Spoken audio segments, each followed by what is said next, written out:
Historiador é alguém que estuda as experiências das pessoas no passado. Como é que as pessoas viviam, como é que elas pensavam, como é que elas sentiam, tanto no passado mais perto da gente, quanto no passado mais longínquo.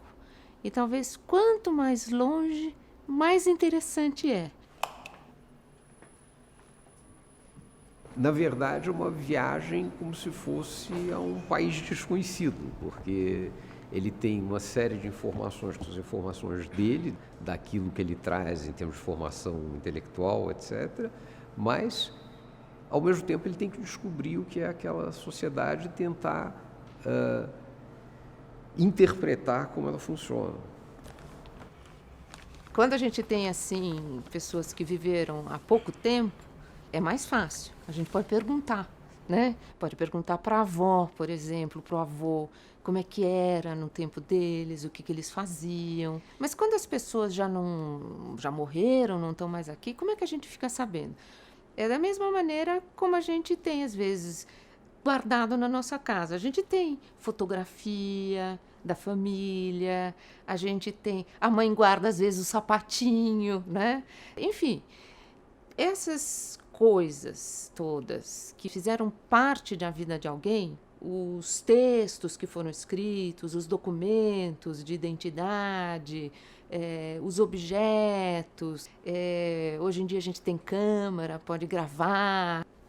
É através desses elementos, né, dessas coisas materiais ou imateriais, que a gente aprende como é que as pessoas eram, como é que elas viviam, o que elas queriam, como elas brincavam e assim por diante.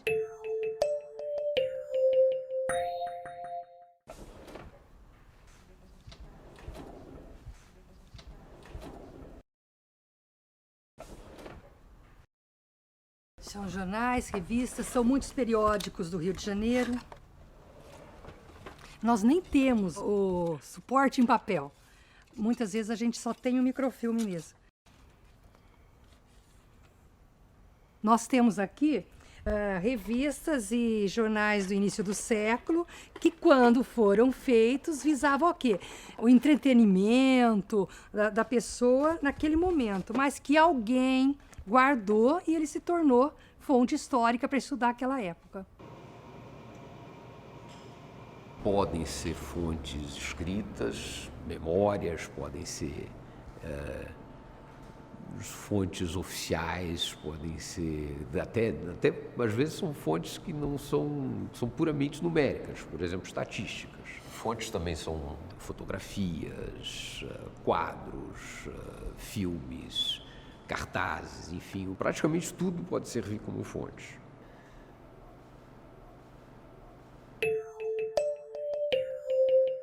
Antigamente, todo mundo fazia história só dos grandes homens, dos generais, dos governantes. Então, eram esses os documentos e os textos que eles deixaram, né? A caneta, que era importante, que Dom Pedro II usou. Com o passar do tempo, se tornou muito mais importante dar conta daqueles que não necessariamente figuraram como que figuram em todos os livros de história, mas exatamente dos anônimos, daqueles que ficaram de fora desses livros. Com os escravos, com os indígenas, com os operários, enfim, com aqueles que, de certa forma, constituem em diferentes momentos, marginalizados. Essas fotos, elas são muito interessantes. Quem fez foi um historiador norte-americano que se chama Stanley Stein. Ele estudou uma fazenda de café no século XIX. Então, ele registrou. Lendo o livro que ele escreveu sobre as fazendas de café, ele disse que tinha feito umas gravações de cantos dos escravos. E é super interessante. Ela está aqui bem embaladinha, tem que tomar muito cuidado, porque ela é pesada. Talvez não pareça, mas ela é pesada. E ela está guardada como ela foi encontrada, né? E a bobina é inimaginável que isso aqui, tá vendo? Contenha os sons, né? Mas era assim que se gravavam os sons naquele período, né? Ela está toda embaladinha para conservar, tá vendo? E ela está aqui.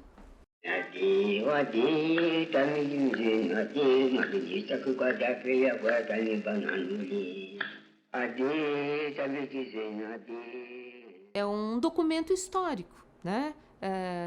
De um modo de ver o mundo que os escravos tinham e que permaneceu nos seus netos e bisnetos e que ainda hoje é cultivado. Isso que é mais legal no caso do jongo, é que ele não morreu. E exatamente para que ele não morra e não desapareça, ele foi tombado como uma prática, um patrimônio, né?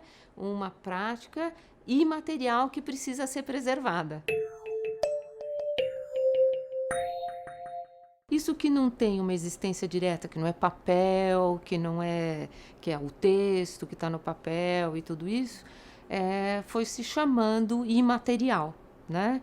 Quer dizer, aquilo que não tem materialidade. Mas o imaterial hoje ele é uma ideia, e a gente diz a palavra técnica, é conceito, né?